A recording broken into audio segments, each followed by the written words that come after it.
Every time you go out for a bit of a sail on a boat, and I guess it's any boat, you always come back with a checklist of bits and pieces that need doing. You can see here where I've done some temporary repairs. The sides of the centre case are laminated up out of, I think it's probably hewn pine, and they are rebaited, and the rebate had let go. Okay, so I drew some holes in here. There have been multiple attempts over the years to fix this, I can see, and just lovely, that's what I wanted to see. Leave this jib sheet set up and attached to the deck, and that will save me quite a bit of time when I'm rigging her for a sail.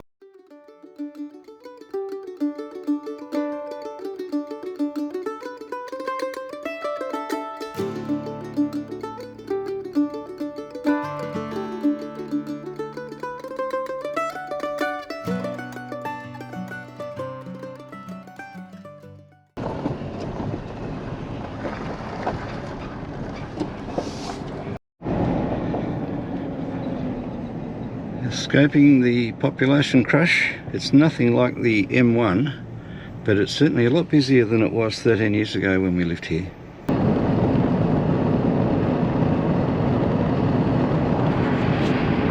This is the little township of Exeter, just sitting up on the hill. That was a bit unexpected. Just north of Exeter you enter a rural landscape, so we're a few kilometres inland from the Tamar River Valley itself right now. Go down the Tamar Valley now, they're growing grapes, and there's lots of little vineyards and some big ones too. If we were to be doing this trip say 30-40 years ago, every one of those orchards plus more would have been apple orchards. If we just look down that way a bit, you'll see that there's quite a lot of turbulence in the water, so that's known as Whirlpool Reach, and the name is well deserved. We'll follow the East Tamar Highway north up to Georgetown and through to Low Head, where we're heading towards Pilot Bay. Well, remember the year that my family moved up to Georgetown. My parents were both teachers, and Dad got a promotion to run the woodwork department of the Georgetown High School. Mum was a primary school teacher. So I remember the year was 1967, because in February 1967, just after we moved up here, there were devastating fires in southern Tasmania. We're heading into a little seaside town, holiday town called Low Head, and a little bit further up there is Pilot Bay. This is where we had our swimming lessons in what felt like the middle of winter. It probably wasn't, but they used to chuck us little kids in, and I was able to swim for a long distance, but very, very slowly. So I spent a lot of time in very, very cold water. This is Lagoon Bay on the left. This is where we're going to be launching today in here. So days gone by, this was a very, very busy pilot station, all the traffic going down to Launceston.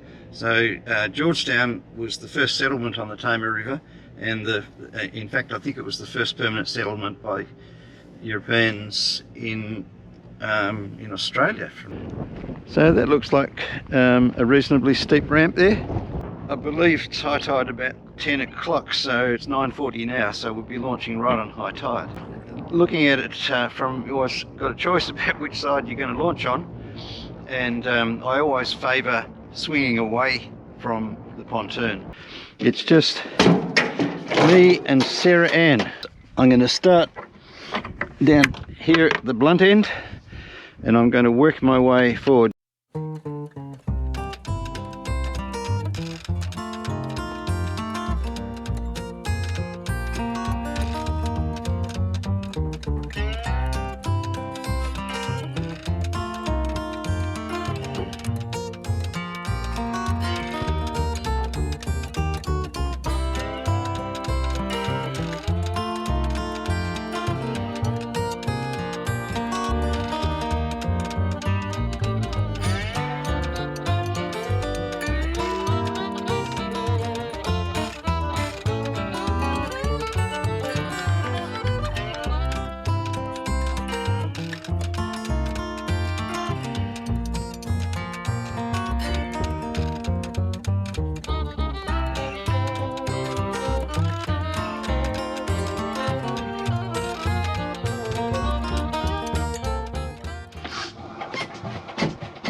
once I get settled down here, I'm going to have a good look at the charts and see where that wind's going to come from tonight.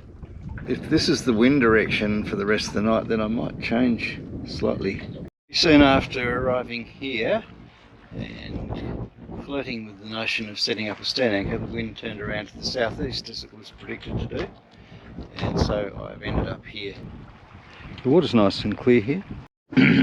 Now this is something that I really appreciate about Tasmania, and that is I'm out here on the water and there's no midges and no mosquitoes. The morning greets us with a stiff little southerly which is very persistent. Time I started thinking about what I'm going to do today.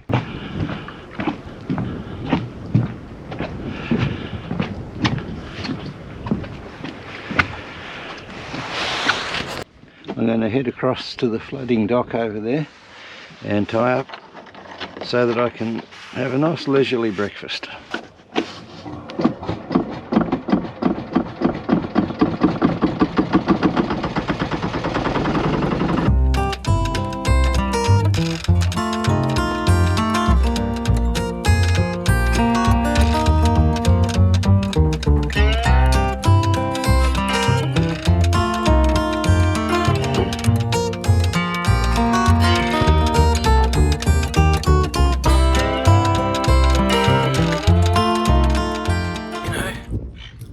Dropped an anchor here in this little harbour, and I just don't want to go anywhere. I did have a nice little sail for about an hour and a half, and started off about 15 knots and had a really good sail.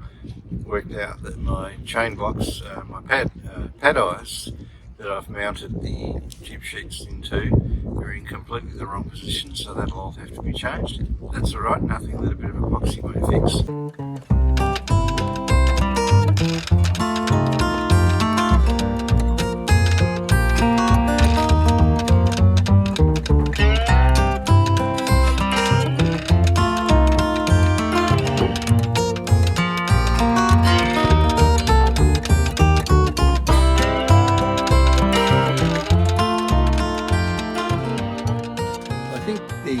The best way that I can describe the last 12 months is character forming. I just finished restoring Saffron, my little sun-made trailer sailor, and sitting on the river and enjoying the first little time out there on my own.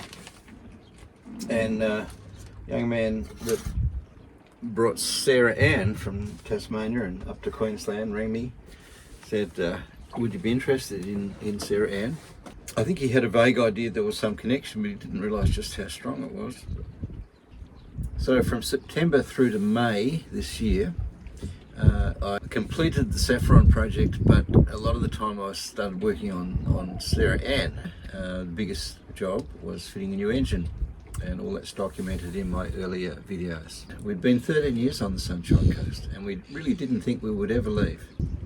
We put Sarah Ann under the carport, and right over the winter I was working on her, and it was cold and it was damp and it was very much not what we were used to.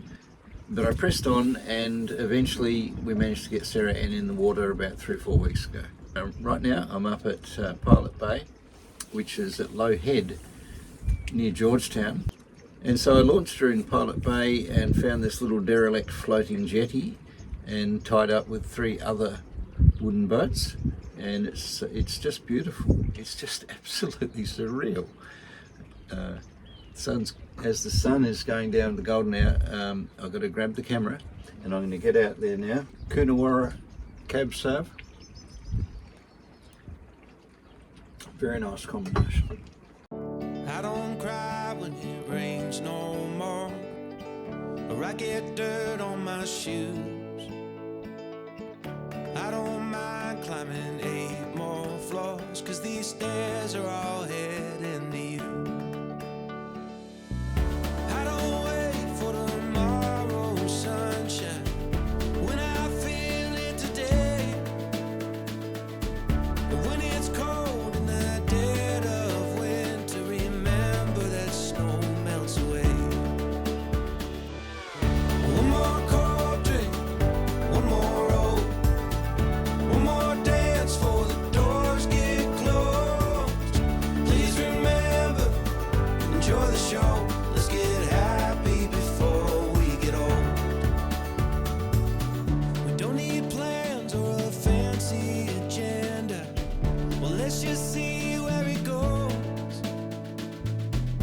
got no care for the way people stare at the dust and the dirt on our clothes. Hey, my friend, we'll never say remember when, if we keep on making memories where we stand, where we stand. One more cold drink, one more roll, one more dance for the doors get closed. Please remember, enjoy the show. Let's get happy before we get old. And go put on that old wedding dress now. Probably still fits like a glove. And tell the band to play one more slow song, 'cause you still have all my love. One more cold drink, one more roll, one more dance for the doors get closed. Please remember, enjoy the show. Let's get happy before we get old. One more cold drink, one more roll, one more dance for the doors get closed. Please remember, enjoy the show. Let's get happy before we get old. Let's get happy before we get old. No more whiskey, I'll have a Coke. Catching bass on an old fishing boat. One more story from Grandpa Joe. Let's get happy before we get old.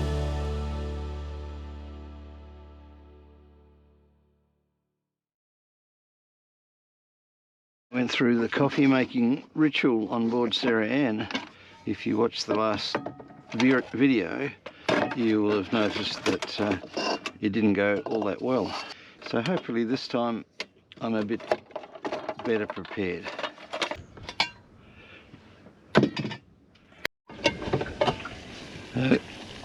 Have a moment of blind panic there where I thought I'd left the coffee at home. It turns out I'd just stowed it away nice and neatly. I have, however, come without any utensils. So my wife did say if you got the cutlery packed, and of course I said, yeah, of course I've got the cutlery packed. But as it turned out, I didn't have the cutlery packed. So this is what you do. Fortunately, I do have a pair of sunnies with one arm broken off them, and they make a beautiful spoon.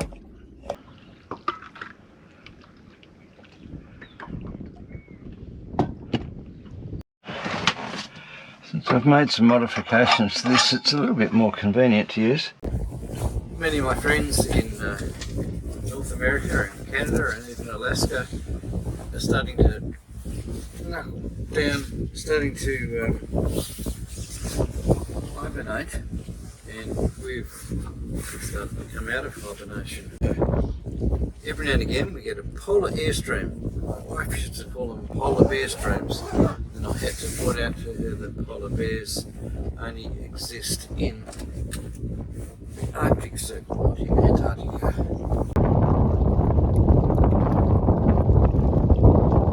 That's the southerly that's come in, and it's a really chilly one.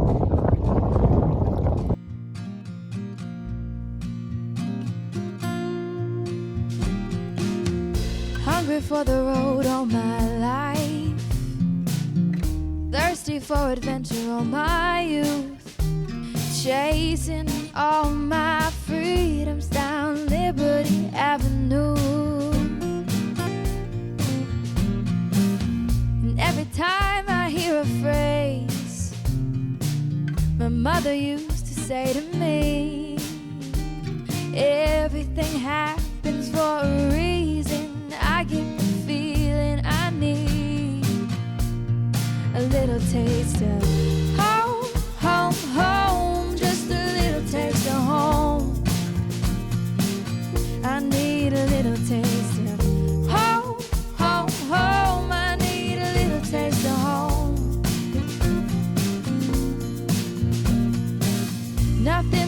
rich in conversation. Steam. Is that discretion being the better part of valor? Heading back in until that trader's gone past.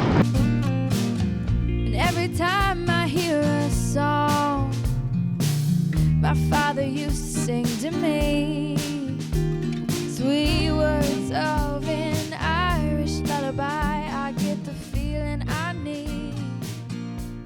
There's the pilot boat getting ready to go out. There she goes.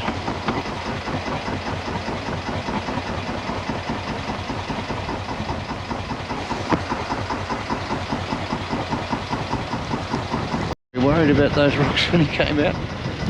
Did have to put her in reverse. I guess he was allowing for that wind.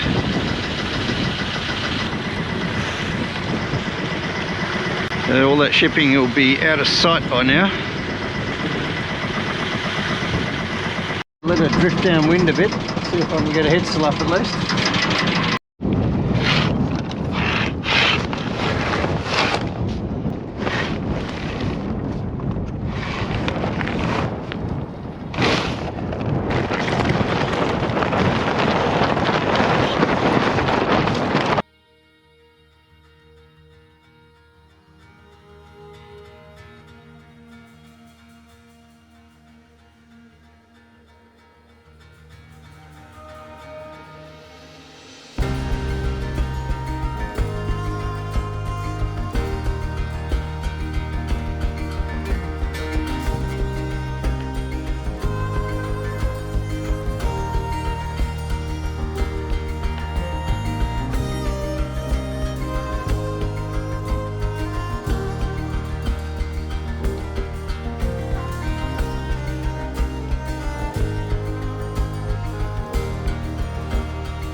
Judging by the speed that we're sailing at, or not sailing at, doing about 1.5 knots over the ground, I'm guessing that that tide is still running out and we're not going to make much headway against it like this.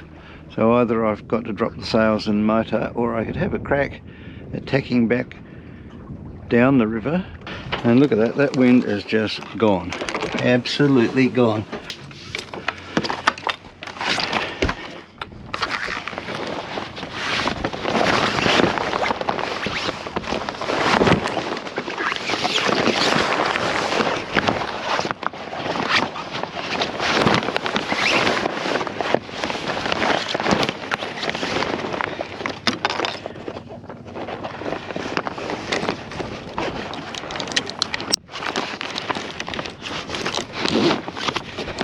Had a nice little sail for about an hour or so.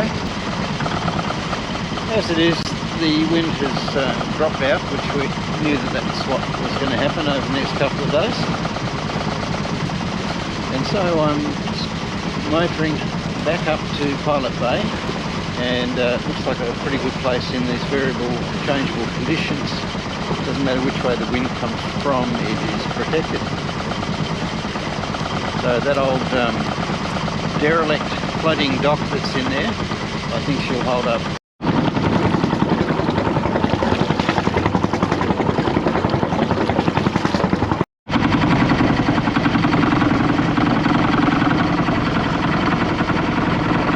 Judging by that channel marker, the tide has turned now, and we're heading up against it. 8 metres it's showing. I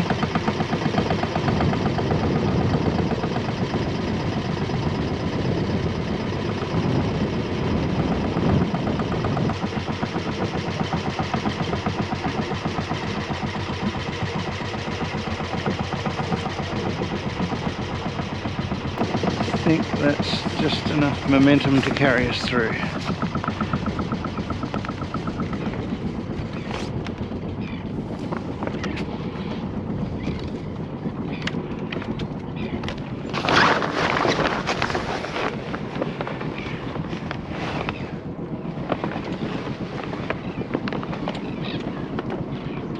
When my wife discovered that I was going to need a tender for Sarah Ann, given that she draws a little bit more water than previous boats we've owned, what did she do? She went right out and bought me one. Denise, you truly are a beautiful human being.